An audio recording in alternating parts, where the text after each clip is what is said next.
Olá, meu nome é Gláucia e sou formada em Engenharia Florestal pela Universidade Federal de Lavras. Atualmente sou doutoranda pelo programa Recursos Florestais da Exalc. Eu tive a orientação da professora Soraya Alvarenga Botelho e da mestre Ana Magalhães Cordeiro Teixeira. Introdução. O Cerrado compreende um dos maiores biomas da América Latina. Abrange estados como São Paulo, Minas, Bahia, Goiás, Tocantins, Maranhão, Piauí, etc. E devido ao seu alto nível de endemismo, é considerado um dos hotspots mundiais de conservação da biodiversidade. Apresenta uma vegetação que varia de campo limpo a cerradão, além de outras fitofisionomias de maior porte e complexidade estrutural. A principal marca do cerrado são seus arbustos e árvores com galhos e troncos retorcidos, e o clima bem definido, uma estação chuvosa e outra estação seca. Embora se reconheça a elevada riqueza e endemismo, o domínio do cerrado sofre rápido processo de degradação ambiental. No estado de São Paulo, esse domínio ocupa uma área inferior a 7% da cobertura original, na forma de fragmentos isolados, o que acentua as pressões sobre a biodiversidade remanescente. Embora se reconheça a elevada riqueza e endemismo, o domínio do cerrado sofre rápido processo de degradação. As ações antrópicas de conversão de uso do solo, como agricultura, silvicultura, habitação e transporte, atuam como uma das principais causas de impacto ambiental. Nesse contexto, é importante o fomento de estudos que auxiliem na conservação das áreas remanescentes do cerrado no estado de São Paulo, tendo em vista a elevada fragmentação e degradação devido à ação antrópica. Cabe ressaltar que a sucessão em áreas de cerrado se difere dos modelos de florestas tropicais, onde ocorre reocupação inicial por espécies pioneiras derivadas do banco de sementes. No caso, no cerrado, a regeneração é dependente de uma excepcional capacidade de rebrota, no caso de troncos, xilopódios e raízes, do banco de sementes e pela predominância de espécies heliófitas. Pesquisas voltadas para o estudo de áreas degradadas do cerrado poderão auxiliar no entendimento do processo de estabelecimento de espécies nativas após interferências antrópicas, assim como nas recomendações técnicas em plantios de recuperação. Portanto, o objetivo desse trabalho é avaliar a restauração ambiental pós-plantio de uma área antropizada localizada no domínio do cerrado. Material e métodos. Área de estudo. Esse estudo ele foi conduzido no reservatório da usina hidrelétrica Luiz Carlos Barreto de Carvalho, mais conhecida como Usina do Estreito. Essa área ela foi subdividida em 3 sub-áreas em função das pressões antrópicas. Então, no caso, o B, a sub-área B, refere-se a uma área que tem uma baixa interferência antrópica, a área M refere-se a uma área que tem uma média interferência antrópica e a área A ela tem uma alta interferência antrópica. Esse estudo ele foi conduzido no ano de 2010 a 2011 e essa foto ela foi tirada no final do ano de no início do ano de 2011. A região apresenta um clima CWA de Köppen. A vegetação apresenta um gradiente de fisionomias, então representado por campo sujo, campo cerrado, cerrado estrito senso, floresta estacional semidecidual. E nessa área a gente obteve um tipo de solo neossórico litólico e latossolo vermelho e amarelo. Histórico, coleta e análise dos dados. Na época da construção e implantação da usina, iniciada em 1963 e entrada em operação em 1969, a área de estudo atuou como canteiro de obras, bota fora e posteriormente foi utilizada para disposição de resíduos urbanos. No ano de 2009, com o objetivo de se alinhar às disposições legais, a usina promoveu a recuperação dessa área, com o plantio de 3.093 mudas. O preparo da área ele foi conduzido da seguinte forma. Primeiro foi feito capina das linhas destinadas ao plantio de mudas. Depois teve as roçadas nas entrelinhas e posteriormente a aplicação de herbicida à base de glifosato. Após concluída essa etapa de preparo da área para o plantio, foi efetuado o plantio das mudas. No caso, foi efetuado 2 linhas de espécies pioneiras, intercalado com uma linha de espécies não pioneiras. Após 24 meses do plantio inicial, foram mensurados e identificados os indivíduos arbustivos e arbóreos. O critério de inclusão foi de 0,5 metros, ou seja, nós mensuramos dados de todas as espécies com uma altura superior a 0,5 metros.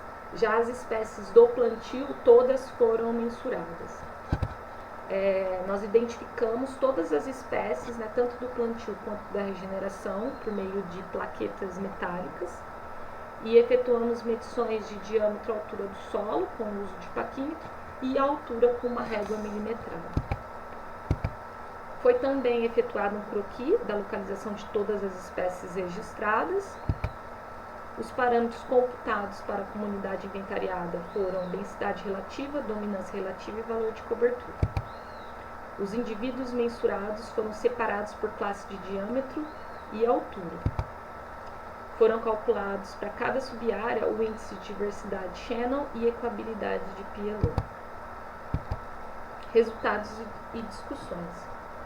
Foram identificadas 98 espécies arbóreas e arbustivas, distribuídas em 40 famílias, perfazendo uma abundância total de 2.849 indivíduos. As famílias mais representativas em número de espécies foram Fabaceae, Calofilaceae, Asterácea, Bignoniácea, Gileniácea, Verbenácea, Myrtácea, Salicácea, Malpighiácea e Melastomatácea. A família Fabaceae é uma das mais representativas do Cerrado, estrito sensu, além de se destacar em ambientes abertos e com algum tipo de perturbação.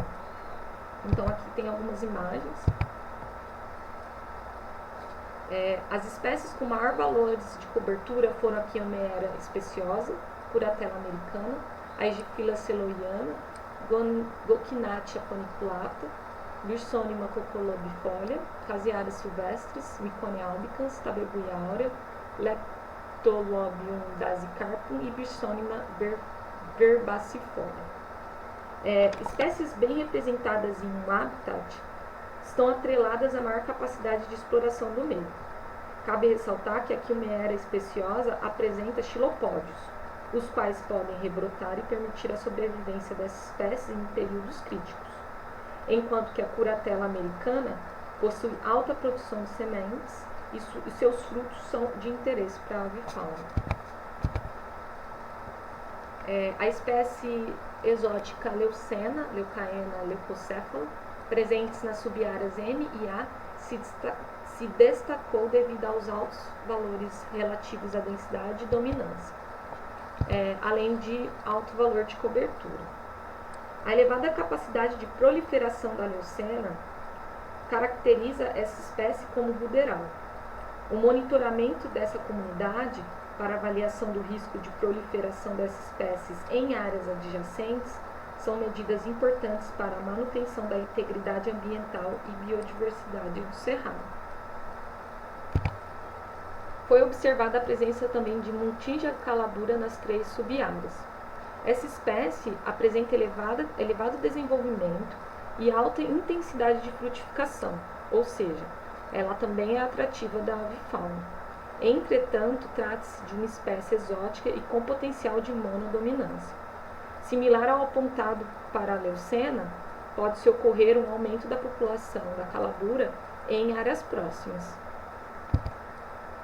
Outras espécies inventariadas cuja ocorrência natural não coincide com o domínio do cerrado brasileiro foram a Pérsia americana, conhecida como abacate, a Delonix regia, que é o flamboyant, Carica papaya, que é o mamão, Sigigium cumini, que é o jogolão, e também a Terminalia catapa, que é a 7 copas.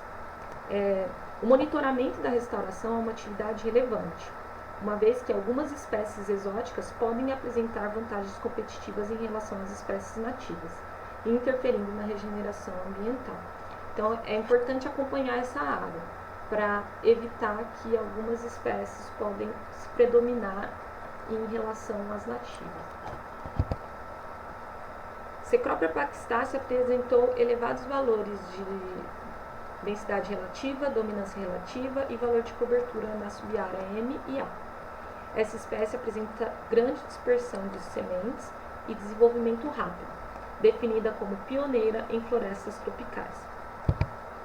Os elevados valores obtidos para essa espécie na área de estudo provavelmente se relacionam com a grande quantidade de sementes produzidas e dispersadas por aves e morcegos. Ao comparar com dados florísticos obtidos por Sasaki, na região do Estreito, nós encontramos algumas espécies similares, que foi a Ancorna speciosa, Niconia albicans, Imananthus obovatus, Nia terifera, Oratia castaneifolia, Palicuria rígida e Rohrer induta. Esses resultados sugerem que, apesar das diferenças de altitude obtidas no trabalho de Sasaki e com o atual referente trabalho, essas espécies elas apresentam uma ampla distribuição na região. A avaliação dos indivíduos em classe de diâmetro revelou que mais 65% dos indivíduos apresentaram-se na menor classe de tamanho. Em relação à distribuição em classes de altura, seguindo o mesmo padrão, cerca de 60% apresentam altura entre 1,5 m e 2,14. Segundo alguns autores, a distribuição em altura da maioria das espécies em regeneração no Cerrado estricto sensu se aproxima de 3 metros. Poucas chegam a alturas superiores a 5 metros. O índice de diversidade Shannon é um bom indicador para caracterizar o grau de sucessão ecológica. Em função da subárea A ser submetida a uma maior interferência antrópica, obteve-se, nesse local, menores valores de índice de diversidade Shannon e de equabilidade de Pielot.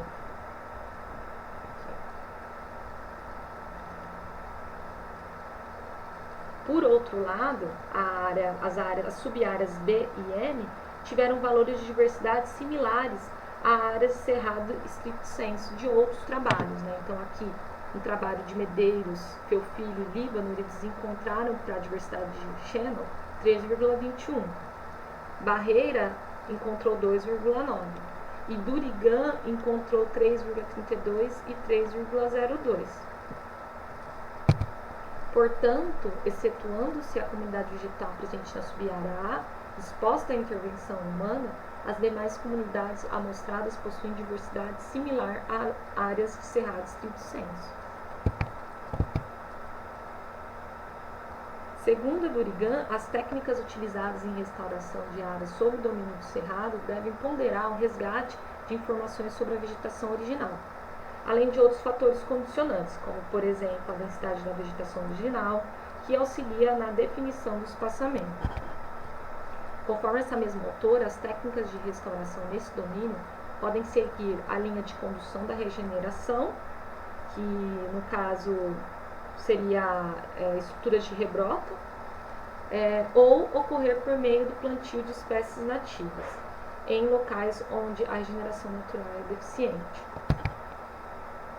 Na área de estudo, observou-se elevado número de indivíduos produtores de semente e de rebrota, no caso, a curatela americana e a Chiomeiera speciosa.